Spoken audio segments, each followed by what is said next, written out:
Ahora, hasta aquí, todo lo que yo te conté del principio aquí es literalmente solo de la agilidad. A partir de este punto, lo que vamos a hacer es empezar a hablar ahora sí de Scrum. Entonces, con temas de agilidad, súper cerrado, ¿ok? Porque Scrum también tiene valores, Scrum también tiene principios. Entonces, ahorita lo que vimos es que la agilidad tiene 4 pilares, 12 principios y 6 valores, ¿va? Pero vamos por una pregunta abierta. ¿Alguien sabe qué significa esta palabra, Scrum? ¿O de dónde viene? ¿Nadie? Bueno, a los fanáticos de los deportes. Bien, perdón.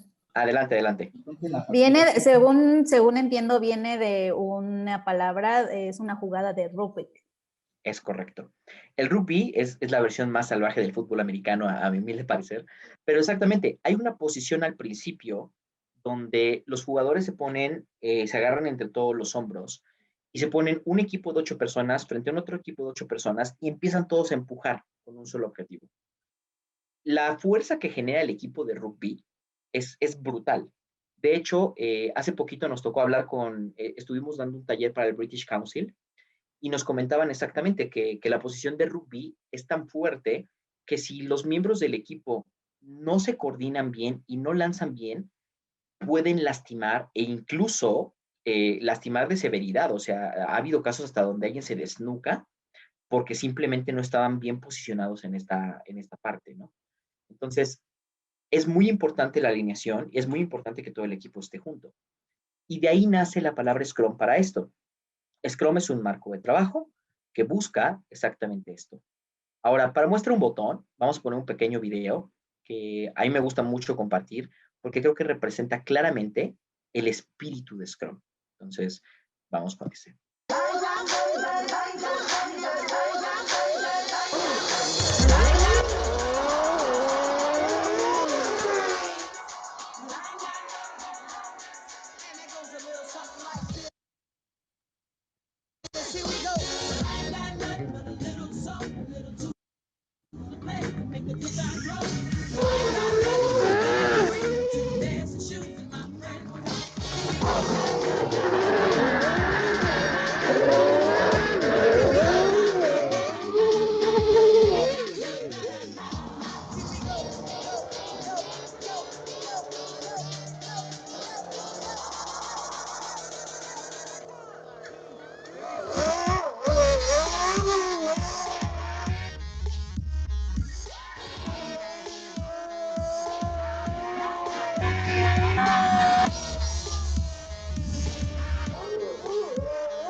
Y bueno, no ganamos nada por parte de Red Bull, no nos dan ni bebidas ni nada. A mí me gusta mucho porque creo ¿cómo se llama? Que esto te ayuda muchísimo a entender por qué Scrum te permite hacer algo. Es un grupo pequeño de personas perfectamente enfocados y perfectamente alineados, donde lo que buscan es llevar toda la fuerza, pero con un solo sentido. Scrum tiene algunas características. Es muy ligero, es muy fácil de entender, pero como lo mencionaron, ¿es cultura? Sí, por supuesto que es cultura. Es bien difícil de dominar, sobre todo al principio. De hecho, cada vez que se implementa, yo les digo, las primeras sprints o los primeros ejercicios no les va a salir como esperan. Les va a generar un poquito de peso, o sea, se los va a hacer difícil, porque eso le pega muchísimo, ¿no? Entonces, Scrum busca ser un marco de trabajo, repito, flexible y capaz de apoyar, pero sobre todo de fácil entendimiento. Y es lo mismo que hablábamos de la simplicidad. Busca que sea sencillo de entender por cualquier persona. Ahora, hay que hablar un poquito de la teoría de Scrum. A partir de este punto, ahora sí, nos vamos a enfocar 100% en lo que es la teoría de Scrum. De hecho, vamos ahorita cerca de la mitad de lo que vamos a cubrir durante la sesión y validando con tiempos, vamos ok, no le veo problema. Voy a aprovechar nada más, voy a abrir yo chat, vamos a revisar así, padrísimo. ¿Les gustó el video? Muy representativo, gracias. Sí, hay un par de preguntas que ya tengo apuntadas Adelante. para ti. Ahorita que entramos, bueno, dejamos de un lado el tema de agilidad y mencionamos que es un marco de trabajo, mencionaban por qué, entonces, ¿por qué se le llama metodología ágil? Por otro lado, hay otra pregunta. Mencionaste que es importante la comunicación directa. Sin embargo, hoy por temas de estar encerrados, ¿cómo podríamos mejorar esta parte de comunicación con el cliente? Y una más, donde dice, Shigeru, comentaste un lema muy interesante de simplicidad, pero no lo recuerdo. ¿Podrías enviárnoslo? Son esas 3 preguntas. Claro que sí. A ver, por partes. El lema, la burocracia es el fino arte de hacer complejo lo simple a partir de lo inútil. En el tema de por qué le llaman metodología, pues por la misma razón por la que creen que el jitomate es una verdura y es una fruta. Ustedes hoy día están tomando un taller de certificación, es decir, nosotros la información que les estamos dando está validada a nivel internacional. De hecho, es un error del pensamiento llamarla metodología. Pareciera una metodología porque contiene varios aspectos que son muy similares a una metodología. Pero si somos muy estrictos, a nivel concepto, es un marco de trabajo. ¿Cuál es la diferencia? Más que una serie de pasos, son una serie de herramientas que de hecho van a ver que también se adecúan un poco. De hecho, la propia agilidad nos diría, si tú quieres aumentar o disminuir cosas en Scrum, es válido, pero te sugerimos que primero lo pruebes tal como está diseñado. ¿Me explico? Y ya después vayas adaptando. ¿Por qué? Porque muchos dicen, no, no, no, yo sí voy a seguir con tal práctica. Dale una oportunidad. Piensa qué podría pasar si intentas una o dos iteraciones con este estilo. Y si a la hora que las vas haciendo te das cuenta de que hay otras maneras en las que te funciona, adáptalas. Por eso lo llamamos agilidad propiamente. O sea, no es, para la agilidad significa que no está escrito en piedra, que va por ahí, ¿no? Eso era lo de por qué lo llaman metodología, lo de la frase de burocracia. ¿Qué otra teníamos? Otra pregunta por ahí que me habían mencionado ahorita. En estos tiempos tan complicados y hay que estar en bastante contacto con el cliente, ¿cómo podríamos retomar esa comunicación? Lo primero es, voy a ser honesto, o sea, de hecho hay una certificación completa para trabajo a distancia, se llama Remote Worker, donde hablamos de las principales prácticas que utilizan las transnacionales para hacer esto. Más allá de cómo le haces, yo te diría, lo que deberías de empezar a ver con tu cliente es, ante esta nueva realidad que estamos viviendo, ¿cuáles han sido sus nuevas necesidades? ¿Cuáles son las nuevas formas de aportarle valor? ¿O cuáles son las nuevas maneras de retomar con él estos trabajos? Por ejemplo, nosotros en Talentos ya hacíamos capacitaciones remotas desde antes, pero yo creo que el 15% de nuestro negocio era remoto y lo demás era presencial. A partir de la pandemia tuvimos que adaptar muchísimas cosas, tuvimos que hablar con los clientes, tuvimos que ver cuáles son tus nuevas necesidades. De hecho, una capacitación que nos han pedido mucho últimamente ha sido manejo de la frustración. O sea, la gente ahorita en el encierro ha generado una serie de emociones bien complejas. Y más que cómo trabajar con el cliente es, yo te recomiendo que siempre seas el aliado de tus clientes. La mejor manera de mantener un cliente feliz es que sepan que tú estás ahí para ayudarlos y resolverlos. Y no te plantees como, bueno, es que él viene cada mes a cobrar. Eso mucha gente, por ejemplo, en contabilidad lo ve así. Creen que el contador nada más pasa porque pues, es una necesidad y hay que cubrirla. Y, bueno, sí, pero hay contadores que se manifiestan como alguien que interactúa mucho con sus clientes y hay contadores que nada más pasan una vez al mes a cobrar. Eso es algo que yo creo que ahí hay una gran diferencia. Eh, ¿Qué te sugiero? Más contacto con él, cambia tus preguntas, que tus preguntas estén más enfocadas en cuáles son tus nuevas necesidades, qué es lo nuevo, cuáles son tus nuevos obstáculos, cuáles son las nuevas cosas que estás intentando hacer en el mercado para que nosotros te ayudemos a que se generen. No sé, yo creo que pudiera ser eso. Pero más allá de herramientas como decirte, bueno, pues yo recomiendo llamadas telefónicas más seguido o videoconferencias cada que sea posible, eh, ya son como prácticas adicionales, no sé cómo explicarlo. ¿No? Perfecto, muchas gracias. Adelante, Shiro, porque hay otra pregunta, si pudieran resumir Scrum, sería válido decir administración y comunicación, pero yo creo que eso al final de la sesión la podemos retomar. No, no se preocupen. Hay una diapo donde yo resumo Scrum en una diapositiva. No se preocupen. Okay. Ahí va a quedar más claro el concepto. Scrum tiene una característica, es iterativo. Es decir, Scrum trabaja conforme a la experiencia.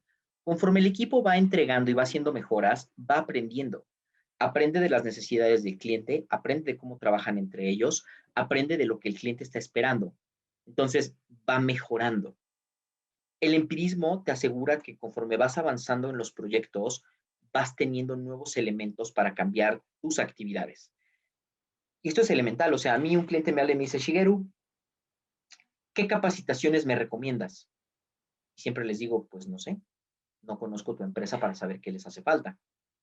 Pero hoy día hay empresas con las que hemos trabajado 6, 7 años y me dicen, oye, Shigeru, ¿qué capacitaciones nos recomiendas para este año? Ah, bueno, a partir de los años pasados, de la experiencia que hemos tenido, de lo que hemos vivido con ustedes, de lo que hemos visto que sucede, yo este año intentaría estas, ¿no? Ya como una sugerencia. Pero en Scrum pasa lo mismo. A veces el cliente en la primera iteración es muy normal que no entregues lo que espera. De hecho, es casi siempre que los primeros ejercicios que hagas no salgan como esperas o no se cumpla al 100%, pero es parte de este proceso de aprendizaje. En Scrum entendemos que para poder hacer cosas predictivas, primero tenemos que recapitular información. Y esto es verdad en la ciencia, en el Big Data, en los sistemas de algoritmos, en lo que quieras. Antes de poder hacer predictibilidad, primero necesitamos experimentar. Pero muchas personas tienen miedo de experimentar. Scrum te dice, la experimentación va a formar parte natural de tus procesos. Busquemos hacer que estas iteraciones se den de la mejor manera posible. Y por eso Scrum te dice, nosotros, al igual que la agilidad tiene sus 4 pilares, Scrum tiene 3. El primero, transparencia. En Scrum, todo se busca que todos los miembros del equipo sepan qué está pasando, quién tiene un problema, cómo están trabajando, qué está bien o qué está mal, o qué impedimentos existen. Y esto se realiza a partir de las ceremonias. Ahorita lo vamos a ver a detalle. Segundo, inspección. Inspección no significa que revisamos todo. Inspección en Scrum significa que tenemos siempre a un experto que nos permite revisar que el proyecto vaya bien. Voy a darte un ejemplo. Imagínate que vamos a hacer un sistema de riego para un campo de golf. Tal vez tú eres un programador y eres extraordinario en tu chamba. Pero si no tienes a un jardinero que te explique cuánta agua se necesita, no puedes programarlo. Si no tienes a un experto en sistemas de riego que te explique cómo funcionan las boquillas o cada cuándo o a qué hora es una buena hora, o no tienes a un experto del campo de golf que te diga a qué hora está más o menos utilizado el campo, no sirve de nada. En diferentes proyectos requerimos diferentes expertices.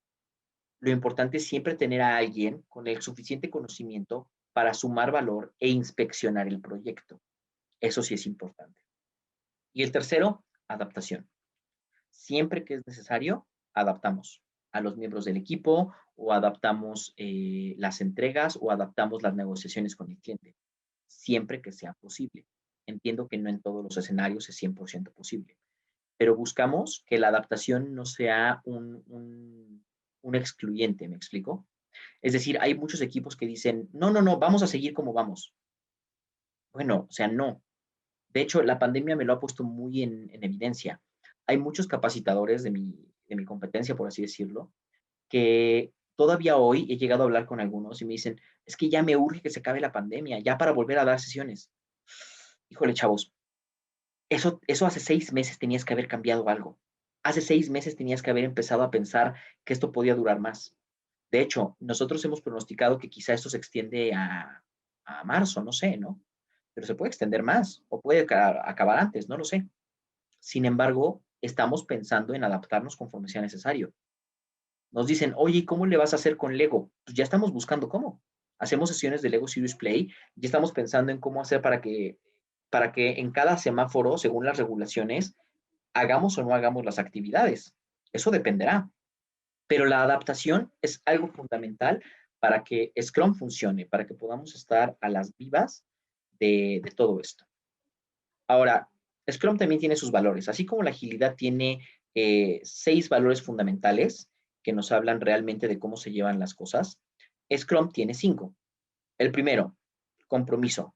Todos los miembros de Scrum suman, pero suman de manera comprometida. Saben que su parte del trabajo es importante. Segundo, coraje. Muchos proyectos a veces fallan porque los miembros del equipo no quieren decir lo que piensan. Y esto lo he visto sobre todo en empresas familiares. De repente está el dueño de la empresa y empieza a dar una idea y a veces todos en la sala de junta están pensando, no va a jalar, pero nadie se atreve a decir nada. O a veces nos da pena decirle al cliente, es que no me estás respondiendo lo que te pregunto. Es que quedamos que ibas a sumarte y no te has sumado. O sea, ¿cómo quieres que lo saque? Nada más decimos, bueno, sí, bueno, sí. No, en Scrum tenemos el valor de decir lo que es necesario. No somos irrespetuosos, pero no nos quedamos callados los problemas, porque es muy importante ser abiertos. El siguiente es foco. No existe tal cosa como ser multitareas. No existe. Lo que sucede en tu cerebro se llama task jumping.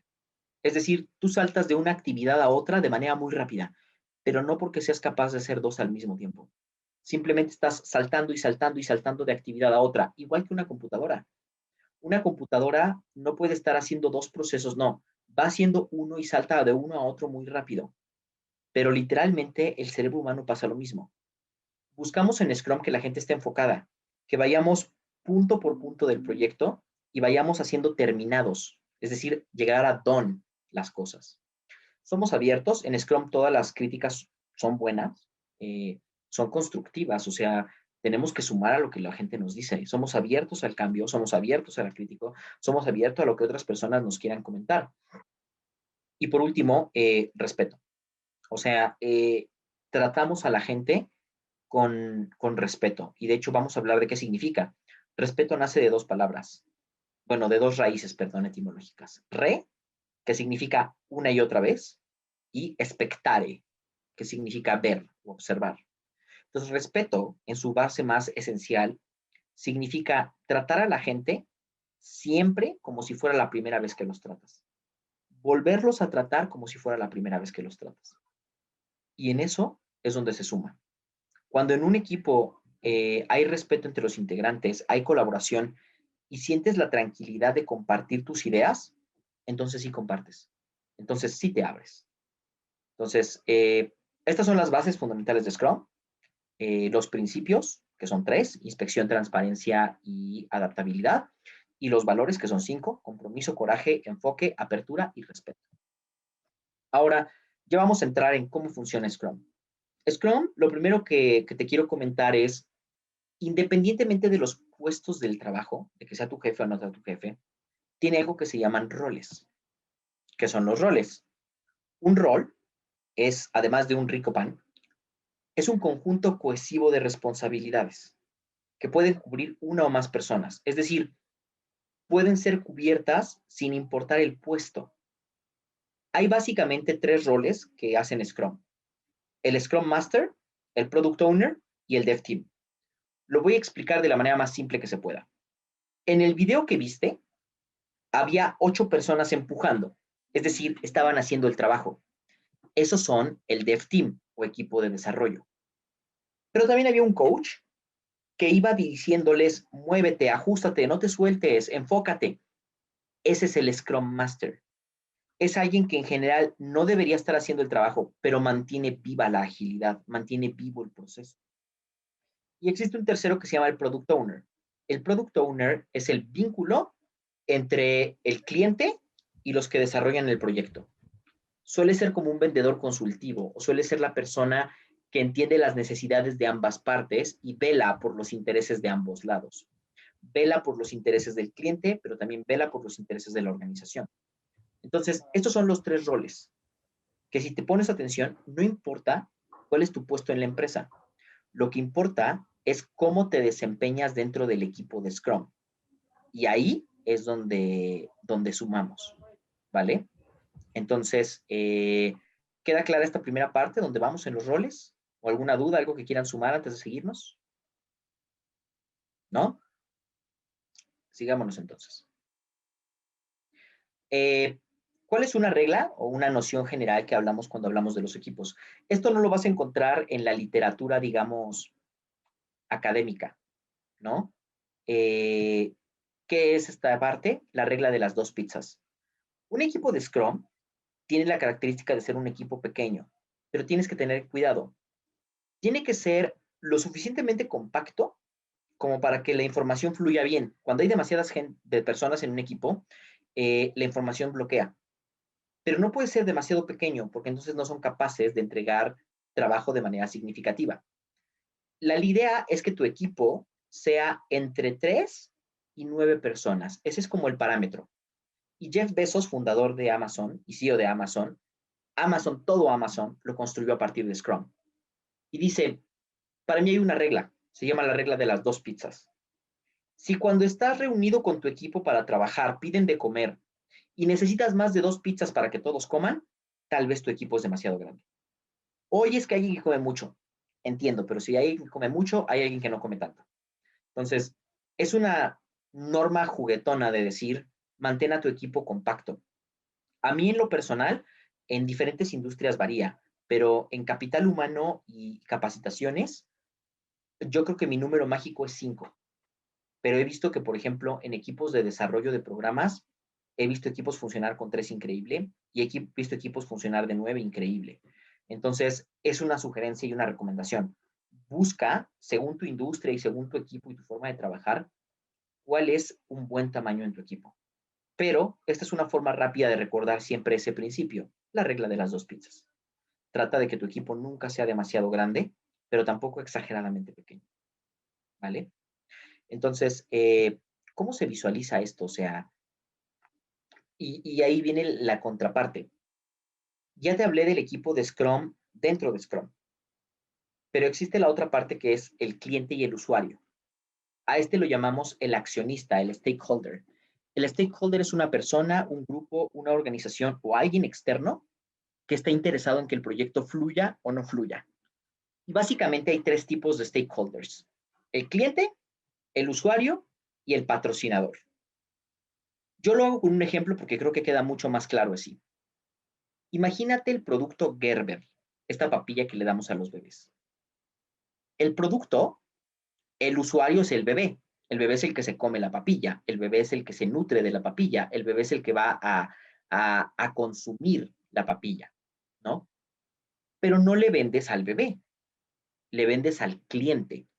El cliente es el que toma la decisión de adquirir el producto o servicio. ¿A quién le vendes? A la mamá. La mamá es la que decide la marca. La mamá es la que decide a partir de diferentes factores cuál es el que va a aplicar o el que va a utilizar para sus hijos. Y en una familia muy de la vieja escuela, puede ser que el papá sea el que pague la papilla, porque el papá es el patrocinador de la alimentación del bebé, ¿no? Entonces, tienes que pensar en los 3. Nota, hay veces que están separados, hay veces que los 3 son la misma persona. Voy a darte un ejemplo. Puede ser que tengas a una jovencita que empieza a trabajar y decide ir al gimnasio.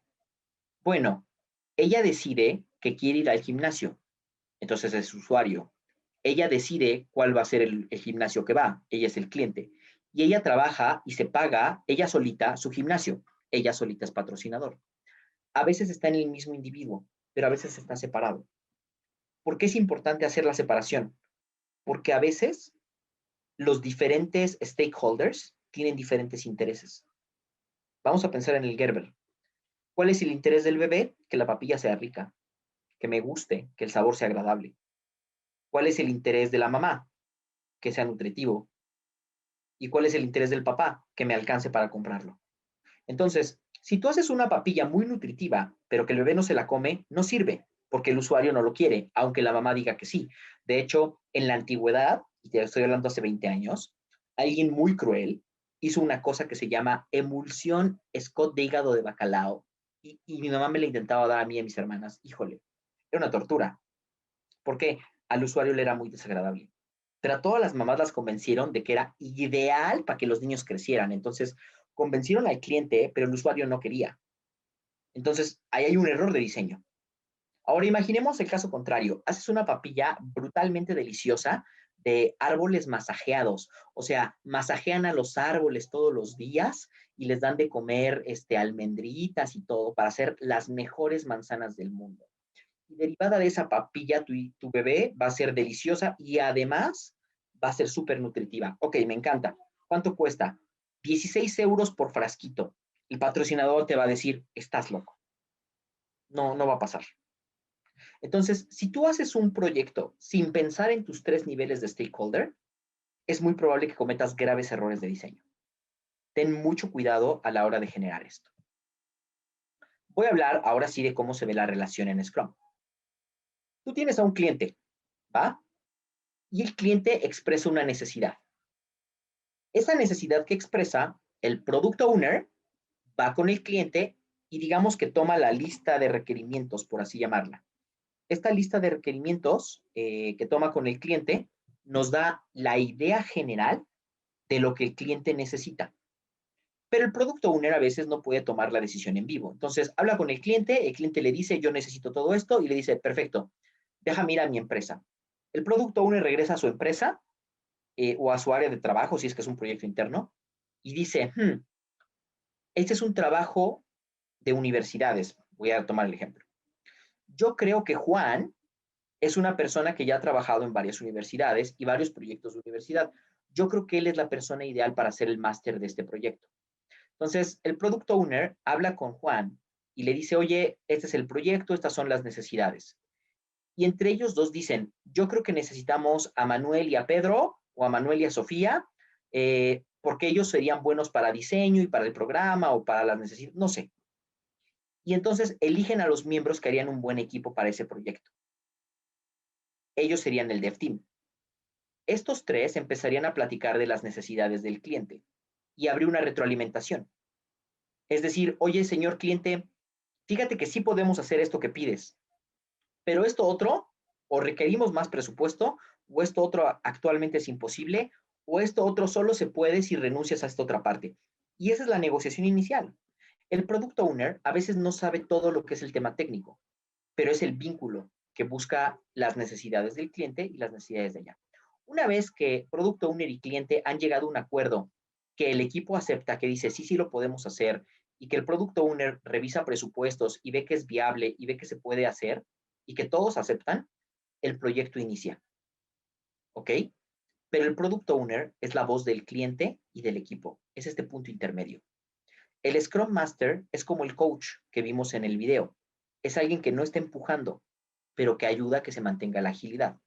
Y el equipo de desarrollo es como los jugadores. Son los que activamente están realizando trabajo para cumplir las necesidades que el cliente ha puesto. Así se ven las relaciones de esto. Ahora, para temas de tu examen, el equipo de desarrollo son los que trabajan, pero la suma de equipo de desarrollo más Product Owner más Scrum Master se llama en su conjunto todo equipo de Scrum o Scrum Team. ¿Va? ¿Alguna duda de los roles o de las personas? Ya nos vamos a ir a la siguiente parte, que es ceremonias.